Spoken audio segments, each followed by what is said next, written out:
Hotel உரிமையாளர் ரூபாய் 43 லட்சம் மோசடி செய்துள்ளதாக மளிகை கடைக்காரர் தனது குடும்பத்துடன் வேலூர் மாவட்ட காவல் கண்காணிப்பாளரிடம் புகார் அளித்துள்ளார். வேலூர் மாவட்டம் சத்துவாச்சாரியில் குடியாத்தம் பிச்சனூர்பேட்டையைச் சேர்ந்த மளிகை கடை நடத்தி வரும் சரவணன் மற்றும் அவரது மனைவியுடன் மாவட்ட காவல் கண்காணிப்பாளர் அலுவலகத்தில் பண மோசடி புகார் அளித்துள்ளனர். அவர் அளித்த புகாரில் குடியாத்தம் பகுதியில் உள்ள ஸ்ரீ நாராயணி பவன், GVC அசைவ உணவகம் மற்றும் ஆதி நாராயணன் பவன் என்ற 3 ஹோட்டல்களை நடத்துபவர் பி. சரவணன். இவர் தங்களின் மளிகை கடையில் தங்கள் ஹோட்டலுக்கு தேவையான மொத்த அனைத்து மளிகை பொருட்கள், காய்கறிகள் போன்றவற்றையெல்லாம் சப்ளை செய்து வந்தோம்.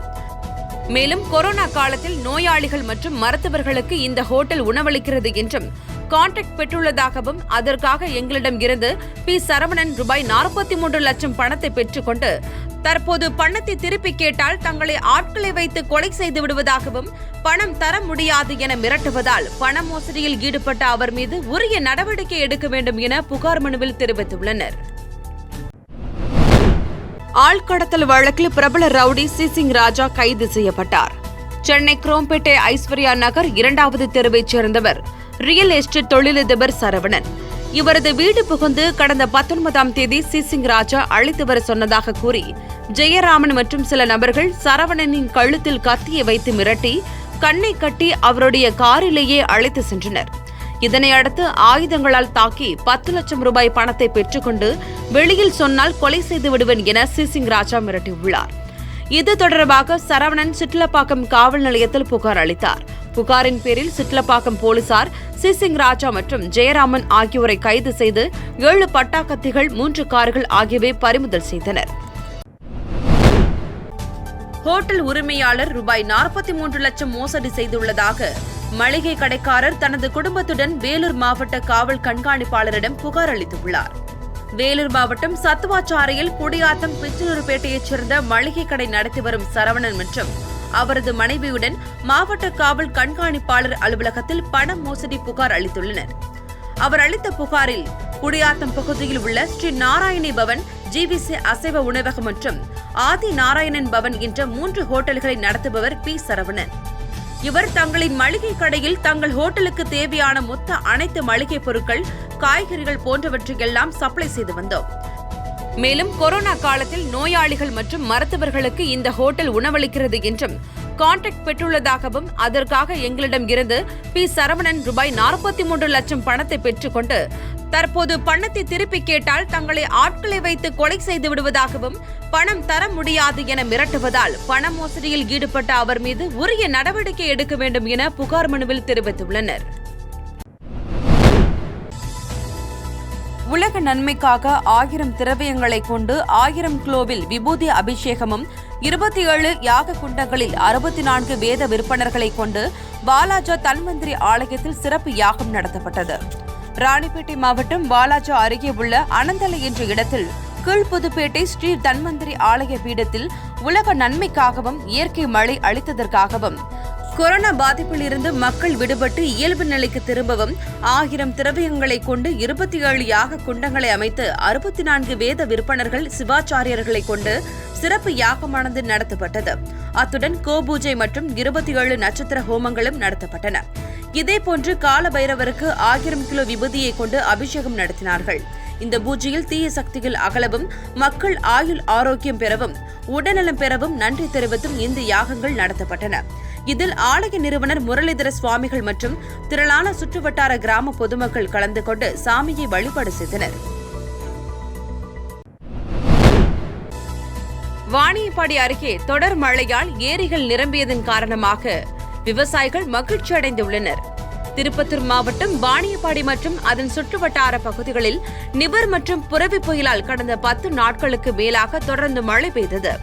இதன் காரணமாக கடந்த 4 ஆண்டுகளுக்கு பின்னர் வளையம்பட்டு ஊராட்சிக்குட்பட்ட பகுதியில் உள்ள உப்பு காணாறு ஏரி நிரம்பியது.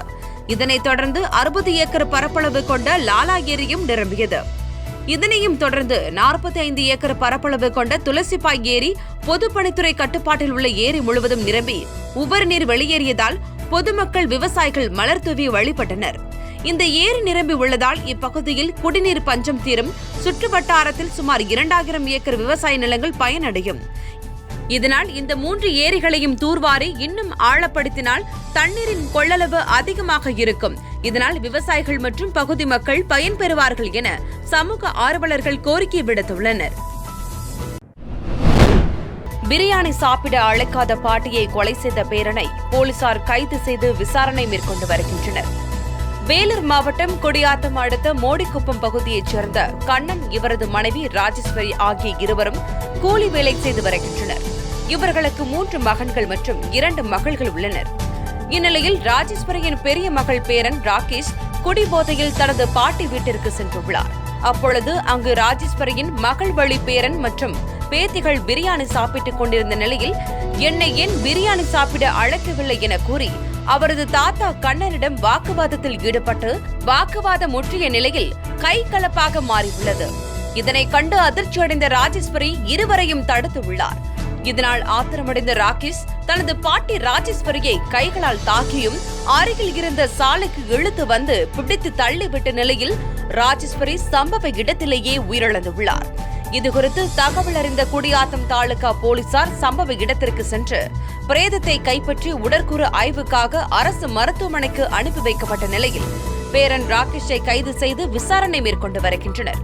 பிரியாணி சாப்பிட அழைக்காத பாட்டியை பேரன் கொலை செய்த சம்பவத்தால் குடியாத்தம் பகுதியில் பெரும் பரபரப்பை ஏற்படுத்தியுள்ளது. தமிழகத்தில் நிவர் மற்றும் புரவி புயலால் 20 மாவட்டங்களில் தோட்டக்கலை பயிர்கள் சேதமடைந்துள்ளதாக தமிழ்நாடு அரசு தோட்டக்கலைத்துறை கூடுதல் இயக்குநர் தமிழ்வேந்தன் தெரிவித்துள்ளார். தூத்துக்குடி மாவட்டத்தில் மழை வெள்ளத்தால் சேதமடைந்துள்ள தோட்டக்கலை பயிர்களை தமிழ்நாடு அரசு தோட்டக்கலைத்துறை கூடுதல் இயக்குநர் தமிழ்வேந்தன் பார்வையிட்டு ஆய்வு செய்தார். இதைத் தொடர்ந்து அத்திமரப்பட்டியில் வாழை தோட்டங்களில் இருக்கும் தண்ணீரை உடனடியாக மின் மோட்டார் மூலமாக வெளியேற்ற வேண்டும் எனவும், பெலிஸ்டின் என்ற மரத்தை வாழையின் வேறு பகுதிகளில் ஊற்றினால் அவைகள் மேலும் பாதிக்கப்படாமல் காப்பாற்ற முடியும் என விவசாயிகளுக்கு அறிவுரை வழங்கினார். அதன் பின்னர் செய்தியாளர்களுக்கு பேட்டியளித்த அவர், விளாத்திக்குளம், புதூர் வட்டாரங்கள் மற்றும் தூத்துக்குடி வட்டாரத்தில் அத்திமரப்பட்டி, கோரம்பள்ளம் பகுதிகளில் மழைநீர் தேங்கியதால் தோட்டக்கலை பயிர்களான வெங்காயம், மிளகாய், கொத்தமல்லி ஆகிய பயிர்கள் சேதமடைந்துள்ளது.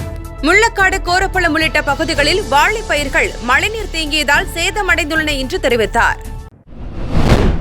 அனைத்து வெள்ளாளர் மகாசபை சார்பில் வேளாளர் பெயரை மாற்று சமுதாயத்திற்கு தாரை வார்க்க துடிக்கும் மத்திய மாநில அரசுகளை கண்டித்து மாவட்ட ஆட்சியர் அலுவலகத்தை முற்றுகையிடும் போராட்டம் நடைபெற்றது.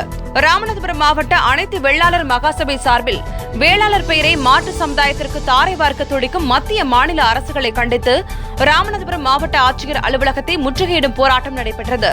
இந்த போராட்டத்தில் அனைத்து வெள்ளாளர் மகாசபையின் தலைவர் குரு சுப்பிரமணியன் தலைமை வகித்தார். இதனையடுத்து மாநில செயலாளர் ஹரிஹரன் பேசுகையில், வரலாற்று சிறப்புமிக்க பெயரான வேளாளர் என்ற பெயரை மாற்று சமுதாயத்திற்கு கொடுப்பதற்காக தமிழக முதல்வர் மத்திய அரசுக்கு பரிந்துரை செய்துள்ளார். வேளாளர் பெயரை மாற்று சமுதாயத்திற்கு வழங்குவதை கண்டித்து தமிழகம் முழுவதும் போராட்டங்கள் நடைபெற்று வருகிறது என்றார். அதனைத் தொடர்ந்து வெள்ளாளர் மகாசபை நிர்வாகிகள் மாவட்ட ஆட்சியர் தினேஷ் பொன்ராஜ் ஆலிவரிடம் கோரிக்கை மனுவை அளித்துவிட்டு கலைந்து சென்றனர். தொடர் மழையால் செங்கல் தொழில் பாதிக்கப்பட்டிருந்த நிலையில் தற்போது செங்கல் உற்பத்தியில் பணியாளர்கள் ஈடுபட்டு வருகின்றனர். திருவண்ணாமலை அடுத்த மங்களம் மற்றும் அதன் சுற்றுவட்டார பகுதியில் விவசாயத்திற்கு அடுத்தபடியாக செங்கல் தொழில் பெரும்பாலானோர் செய்து வருகின்றனர். செங்கல் சூளையில் அதிகப்படியான பெண் தொழிலாளர்கள் வேலை செய்து வந்த நிலையில் தொடர் மழை காரணமாக அவர்களது வாழ்வாதாரம் பாதிக்கப்பட்டிருந்தது. கடந்த 10 நாட்களாக வடகிழக்கு பருவமழை மற்றும் புயல் காரணமாக தொடர் மழை பெய்தது. இதனால் களிமண்ணால் செய்யப்பட்ட செங்கற்கள் மழைநீரில் நனைந்து வீணாக்கியது. மேலும் செங்கல் உற்பத்தி பாதிப்படைந்தது. தற்போது மழையின்றி இருப்பதன் காரணத்தால் செங்கல் உற்பத்தியில் தொழிலாளர்கள் மும்முரமாக ஈடுபட்டு வருகின்றனர். தற்போது செங்கல் தொழில் பணி தொடங்கியதால் தங்கள் வாழ்வாதாரம் உயர்ந்துள்ளதாக மகிழ்ச்சி தெரிவிக்கின்றனர். ரயில்வே சுரங்க நடைபாதையில் தண்ணீர் சூழ்ந்துள்ளதால் கிராம மக்கள் அவதியடைந்து வருகின்றனர். செங்கல்பட்டு மாவட்டம் மதுராந்தகம் ரயில்வே நிலையம் அருகே உள்ள ரயில்வே சுரங்க நடைபாதையில் கடந்த 10 நாட்களாக பெய்த தொடர் மழை காரணமாக சுரங்க நடைபாதை முழுவதும் தண்ணீரால் மூழ்கியுள்ளது. இந்நிலையில் மதுராந்தகத்தில் இருந்து காந்திநகர் செல்லும் வழியில் உள்ள சுரங்க நடைபாதையை பயன்படுத்தும் காந்திநகர், கச்சேரி, அருங்குணம், தச்சூர், முருக்கம்பாக்கம் போன்ற கிராம மக்கள் சுமார் 3 கிலோமீட்டர் முதல் 4 கிலோமீட்டர் தூரம் வரை சுற்றி செல்லும் அவல நிலை ஏற்பட்டுள்ளது. இதனால் ரயில்வே சுரங்க நடைபாதையில் தேங்கியுள்ள தண்ணீரை அகற்றி மக்கள் பயன்பாட்டிற்கு விட வேண்டும் என மதுராந்தகம் நகராட்சி நிர்வாகத்திடம் இப்பகுதி மக்கள் பலமுறை முறையிட்டும் நகராட்சி நிர்வாகம் கண்டு கொள்ளாமல் உள்ளதால் இப்பகுதி மக்கள் பெரும் அவதிக்கு ஆளாகியுள்ளனர்.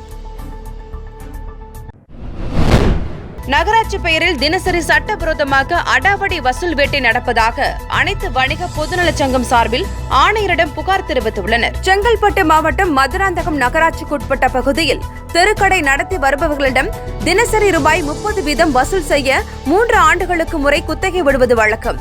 கடந்த 2018 முதல் 2020 வரை குத்தகை ஆண்டுக்கு ஒன்றுக்கு நகராட்சி 12 லட்சம் ரூபாய் தொகை என குத்தகைக்கு விடப்பட்டது. இவை நடைபாதை கடைகளுக்கு மட்டும் இந்த குத்தகை செல்லும். ஆனால் மதுராந்தகம் நகராட்சியில் தற்போதைய குத்தகையை பெருமாள் என்பவர் எடுத்துள்ளார். நகருக்குள் வரும் சரக்கு லாரிகள், காய்கறி வாகனங்கள், வியாபாரிகளின் சொந்த வாகனங்கள் சரக்கு ஏற்றும் போதும் இறக்கும் போதும் அடாவடித்தனமான ஆட்களை வைத்து இரட்டை பணம் வசூல் செய்து மோசடி செய்து வருவதாகவும், மேலும் நகருக்குள் நுழையும் வாகனங்களுக்கு போலியாக நகராட்சி பெயரில் ரசீது போட்டு குத்தகை மோசடி செய்து வருவதாகவும், இதுகுறித்து மதுராந்தகம் நகராட்சி ஆணையரிடம் மதுராந்தகம் அனைத்து வணிகர் பொதுநல சங்கம் சார்பில் சுமார் 5-6 முறை புகார் அளித்தும் இதுவரை நகராட்சி நிர்வாகம் நடவடிக்கை எடுக்கவில்லை என கூறப்படுகிறது. ஆகவே கண்டிப்பாக இந்த முறை நடவடிக்கை எடுக்க வேண்டும். இல்லை என்றால் மாவட்ட ஆட்சியரிடம் புகார் செய்யவும், இதுகுறித்து வணிகர் பொது சங்கம் சார்பில் போராட்டம் நடத்தப்படும் என்றும் தெரிவித்தனர்.